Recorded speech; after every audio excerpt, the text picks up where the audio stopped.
and cover on that. I got to move on. Got to tell you I'm going to land plane. I'm fixing to.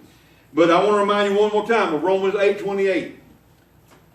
All things work together for good to those who love the Lord, not are called according to His purpose. We hear that all the time, but we hear it out of context. Paul teaches that God doesn't cause everything to happen, but He can work even in the tragedies of life to bring good out of those things. But the key to that verse, all things work together for good to those who love God. All things don't work together for good for just anybody. All things don't work together for good for the wicked. All things don't work together for good just because it's just so. All things work together for good to those who love God and are the called according to His purpose. So there's stipulations there. You can't take that verse in blanket and say, that's for everybody. It ain't. It's a good verse, great verse, wonderful promise, but it ain't for everybody.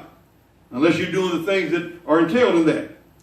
But however, regardless of knowledge or lack thereof, let me say this, a root of bitterness can poison your life and the people around you. That was what was starting to happen with Naomi. That root of bitterness had taken hold. And it'll poison your life and it'll poison those around you if you're not careful. Hebrews 12:15 says, looking carefully, lest anyone fall short of the grace of God, lest any root of bitterness springing up cause trouble, and by this many become defiled. That's what the root of bitterness will do for you, your family, your church, your community.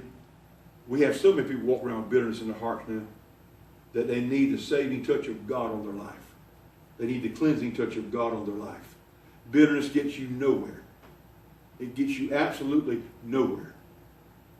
And he says, look carefully, lest anyone fall short of the grace of God, lest any root of bitterness springing up cause trouble. Again, I remind you the book of Hebrews written to Christians. I've been studying that in my devotion all this week. The book of Hebrews, particularly chapter 10. It's been in my devotion. And that thing, most of my devotions, I may mention something from them every once in a while. But this thing's developing into a full-fledged message. And we're going to, at some point, we're probably going to try to shake that thing loose and get it to you. But the book of Hebrews, I'm constantly seeing what's written in it. I'm reminding myself, he's talking to the church. He ain't talking to sinners. He ain't talking to people who are lost out in the world, doing their own thing. He's talking to the church. And this is written to the church. Look carefully lest anyone fall short of the grace of God. Christians, lest any root of bitterness springing up cause trouble, by this many become defiled by it. So avoid carrying grudges. Avoid holding on to grudges. Avoid holding on to bitterness.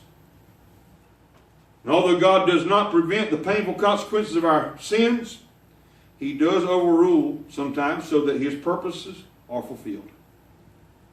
By the grace of God, Naomi's emptiness will become fullness. We'll get to that. Her emptiness will become fullness. Her sorrow will turn to joy.